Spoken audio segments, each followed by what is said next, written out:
Bonjour. J'ai acheté ce jeu d'oracle, Les Esprits de l'eau, il y a quelques années. Je le pensais super bien illustré avec beaucoup de réalisme peut-être dans les visages des personnages. Les textes, ils sont magnifiques, des poèmes à l'intérieur qui font réfléchir à plein de choses. Et comme je suis un signe d'eau astrologique pour le signe solaire, je me suis dit, quand je l'ai acheté, quelle magnifique idée que donc d'utiliser les esprits de l'eau pour trouver des réponses à mes propres questions. J'adore l'odeur des cartes. Elles sont superbes. Elles sont assez grandes, donc pas très faciles à manier, mais on s'y débrouille. Et, euh, et donc, à les maniant comme ça, il y a l'odeur des cartes qui se dégage. Ça fait encore plus de plaisir. La texture, elle est très agréable aussi au toucher. Bref, pour des signes d'eau, vous comprenez ce que je dis. Si pour ceux qui nous écoutent et qui ne sont pas des signes d'eau, ça ne veut pas dire que c'est pas pour vous, hein. Nous avons tous au moins nos cinq sens qui nous donnent de l'information de l'extérieur. Donc soyez rassurés, je ne dis pas que vous ne ressentez pas pareil. Évidemment, vous pouvez rester et apprécier euh, la carte, les textes, et puis tout simplement un moment sympathique passé ensemble, si vous le voulez bien. Euh, je les ai, si vous voulez, testés, j'ai joué un peu avec. Les textes me plaisent toujours. Seulement, les, les visages des personnages sont des fois tellement tristes que moi-même, à un moment donné, je n'ai pas pu continuer à les regarder. Et j'avais même envisagé de les offrir à quelqu'un d'autre. Je m'étais dit peut-être que c'était pas un jeu pour moi. Et puis là, il y a quelques minutes, je me suis dit, et si je faisais un tirage de cartes uniquement pour les signes d'eau? Donc les cancers, les scorpions et les poissons. C'est pas une question de discrimination, c'est tout simplement à cause du nom du jeu de cartes. Donc vous pouvez toujours écouter si vous le voulez, même si vous n'êtes pas signé d'eau, évidemment. Certainement que vous avez de l'eau quelque part dans votre thème astrologique. Et même si vous ne l'avez pas, certainement que si vous êtes ici, c'est que votre curiosité vous y a attiré pour quelque chose. Je vais juste prendre une seule carte puisque les textes sont assez longs et pour les lire et pour peut-être réfléchir autour du sujet, une carte, ça suffirait très bien. La carte plus évidemment l'illustration, il y a tellement d'informations à regarder, à absorber et à digérer, à intégrer si vous le voulez bien. Je vais prendre juste une carte qui tombe ou qui saute, qui coince, histoire de dire que c'est pas forcément moi qui aurais choisi.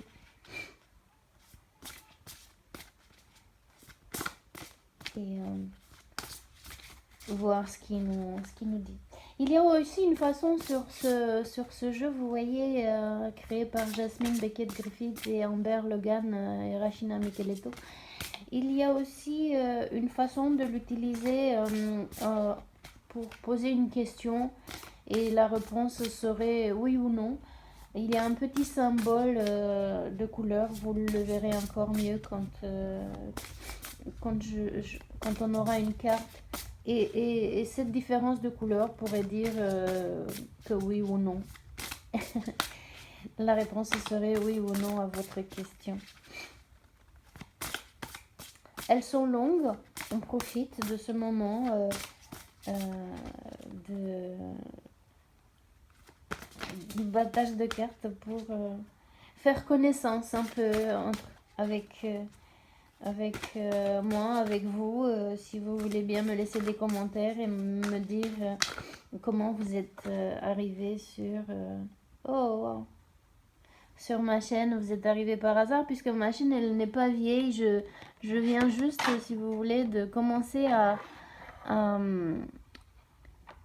publier des cartes parce que voilà, j'avais moi-même des limitations. Ça fait longtemps que je veux le faire, mais j'étais jamais prête. Il me fallait toujours quelque chose avant. Soit un micro de qualité, soit un espace dédié, soit je ne connaissais pas assez les cartes pour les utiliser sans forcément utiliser le livre. Bref, vous voyez, je m'inventais toujours des, des prétextes pour pas le faire parce que tout simplement, juste la peur de me mettre comme ça à nu devant des parfaits inconnus qui du coup ne seront plus parfaits inconnus si vous revenez. Et puis finalement, je l'ai fait. Donc, écrivez-moi si vous voulez, juste pour voir... aussi pour avoir quelques informations sur vous, qui vous êtes, qu'est-ce que vous recherchez dans la vie, quels sont vos rêves, vos idées. Nous avons la carte numéro 13. Nous ne sommes pas le vendredi, mais 13 c'est un nombre très symbolique. De plus, 1 et 3, ça fait 4 si on les réduit. Et 4, c'est le nombre de l'année en cours également. Symbole de fondation stable, puisque 4 c'est le symbole du carré, première forme géométrique stable, comme les fondations d'une maison. Et si j'extrapole comme ça, je dirais que nous sommes en train tous aujourd'hui de soit balayer nos fondations si elles étaient instables, soit en créer des nouvelles, soit tout simplement balayer et recréer des fondations plus stables et sécures pour nous-mêmes et pour les gens autour de nous. Sirène Tiki, forcément ça nous envoie dans les îles et ça nous envoie vers l'abondance de la nature aussi, le feu créateur, l'inspiration. J'ai envie de rajouter, si vous voulez, la symbolique du tarot. Je ne sais pas pourquoi, mais ça me vient comme ça. Et dans le tarot, il y a une carte qui correspond au signe de feu, donc les bâtons. C'est deux, puisque vous voyez, on a deux lances, deux lanternes sur le côté du visage de la statue Tiki. Et le 2 de bâton, le 2 de feu, donc, c'est l'équivalent de être à un croisement de la vie et de planifier également. Est-ce que vous êtes à un croisement de la vie passionnant vers des voies d'abondance? Peut-être choisir entre la terre et la mer. Peut-être avez-vous envie de regarder un peu plus loin comme cette montagne derrière qui est en train d'exploser, ce volcan. Peut-être il y a quelque chose en vous qui a envie de se manifester, de venir des profondeurs et d'illuminer votre ciel. Peut-être une inspiration, quelque chose de créatif qui vous passionne, mais qui vous fait aussi un peu peur. Je dirais. Je dis ça à cause du visage qui n'est pas forcément des plus rassurants. Mais on voit bien qu'il y a du feu à l'intérieur, la passion à l'intérieur. Le visage de la jeune sirène n'est pas des plus heureux. On a comme ça, à vue d'œil, je dirais qu'elle est nostalgique. Nostalgique ou peut-être inquiète, je ne sais pas.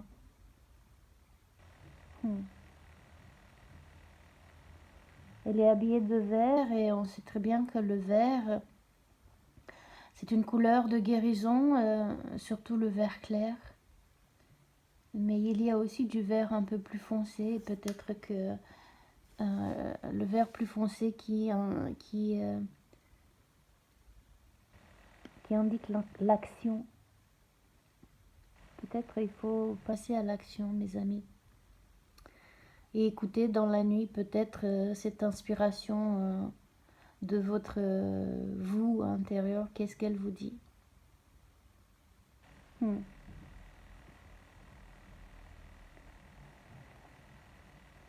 Dans le livre sur la sirène Tiki, on nous donne cette information. Sous la surface tranquille de la mer Azur, couve une tempête toujours naissante, tremblante, frémissante, attendant d'éclater. Étouffant en sueur, chaud et torride, même le paradis semble horrible. Retirez le bouchon, laissez s'échapper la vapeur, relâchez vos passions dans un cri.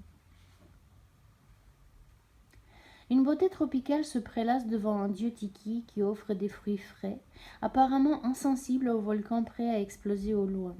Malgré son environnement fertile, l'attitude de la sirène reflète l'insatisfaction intérieure.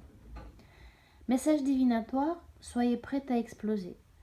Des forces puissantes se sont accumulées à l'intérieur de vous depuis quelque temps maintenant.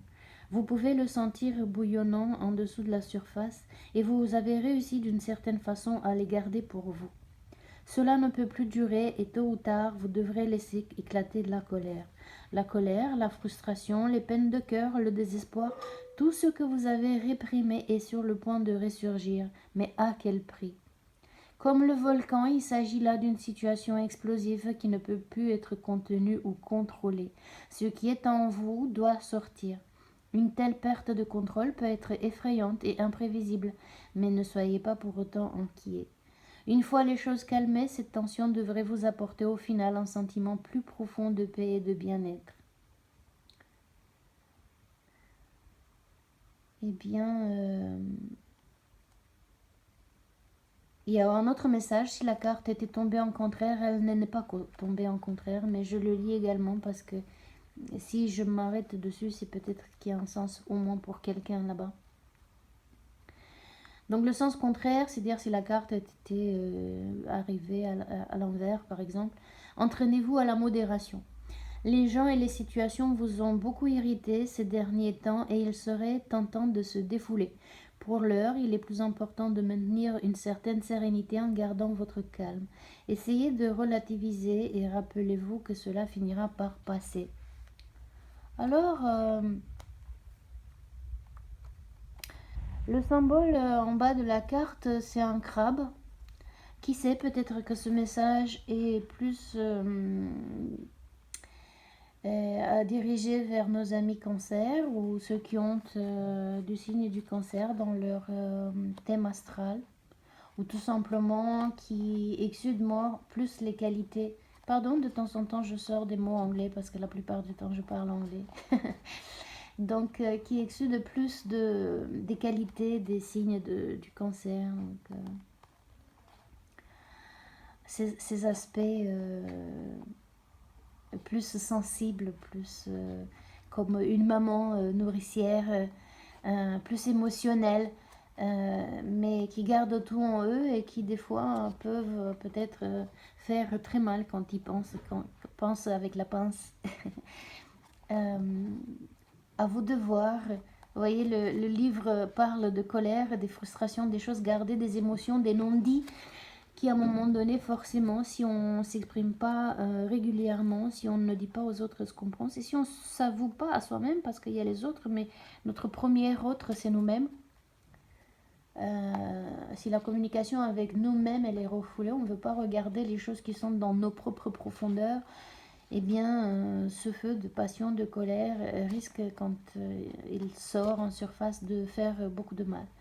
Et moi, j'avais vu intuitivement, je parlais d'une inspiration, de quelque chose qu'on vivrait à l'intérieur. Vous voyez, c'est la même chose aussi pour les passions. Si on ne les vit pas, on devient frustré et puis ensuite mécontent et peut-être qu'on reverse notre rancune, notre insatisfaction sur notre entourage. Souvent, généralement, ce sont ceux qui nous sont les plus chers, plus proches qui en prennent, quoi. Et ce serait dommage. Donc peut-être prendre un peu de temps, peut-être la nuit, peut-être le matin. Bref, quand c'est le meilleur moment pour vous. Et réfléchir à ces choses-là, à tout ce que vous voudriez faire et que vous ne faites pas et qui vous rend insatisfait et source donc de colère. À toutes ces paroles que vous ne dites pas à vous-même, que vous ne vous avouez à vous-même, toutes ces émotions refoulées que vous n'exprimez pas. Et puis voyez comment vous pouvez les extérioriser avant que la marmite soit trop sous pression et que ça explose et que ça vous fasse du mal et que vous fassiez du mal autour de vous-même. Et en pensant toujours à cette image du 2 de bâton que j'ai associé du tarot traditionnel, peut-être de voir à quel croisement vous êtes dans votre vie. Peut-être voulez-vous choisir entre deux choses qui vous passionnent également et que vous n'arrivez pas à vous décider, choisir entre l'une et l'autre. Et peut-être vous n'avez pas à choisir entre l'une et l'autre et vous pouvez peut-être faire les deux et vous ne savez pas comment faire et donc du coup ça vous met en colère. Regardez paisiblement, tranquillement et voyez ce qui vous semble le plus facile à faire dans un premier temps. Qu'est-ce qui est le plus important pour vous, le plus urgent, le plus faisable? Est-ce que vous avez besoin d'aide? Peut-être quelqu'un qui vous écoute et qui vous aide à choisir. Ou tout simplement, s'il ne vous aide pas à choisir, peut-être juste vous écouter pour que vous-même, vous puissiez vous entendre. Souvent, on a besoin juste en fait de rendre conscientes les choses. Et ensuite, un peu comme vous voyez quand vous allez chez le médecin. Vous allez chez le médecin et quand vous êtes dans la salle d'attente, c'est bon, vous vous sentez déjà bien. Pourquoi? Parce que finalement, vous vous donnez attention. Ou alors quand vous parlez avec un ami et vous dites tiens j'ai besoin que tu m'aides, que tu me dises ce que tu en penses. Et juste en parlant de votre idée, de votre projet, vous dites oh non c'est bon j'ai trouvé. Voilà. Regardez comment vous pouvez apaiser ces émotions refoulées en vous. Comment vous pouvez laisser échapper la vapeur pour que tout se passe au mieux pour vous et pour les autres. Voilà mes chers frères et sœurs d'eau. J'espère que vous avez apprécié cette carte. J'espère que vous reviendrez. Je vais peut-être voir si on peut le faire, peut-être pas quotidiennement, mais peut-être une fois par semaine ou une autre fréquence, ou tout simplement quand l'inspiration vient. Revenez si ça vous fait plaisir et puis peut-être que si vous souscrivez à ma chaîne et vous appuyez sur le la petite cloche, un peu comme celle-ci. C'est un petit poisson, ça c'est moi. Et ben quand je vais poster une autre vidéo, cette cloche elle va venir sur votre YouTube à vous, sur votre messagerie à vous et vous direz tiens, notre sœur poisson, elle a posté une nouvelle vidéo. Voilà. Très bonne journée à vous et avec plaisir, à bientôt. Au revoir.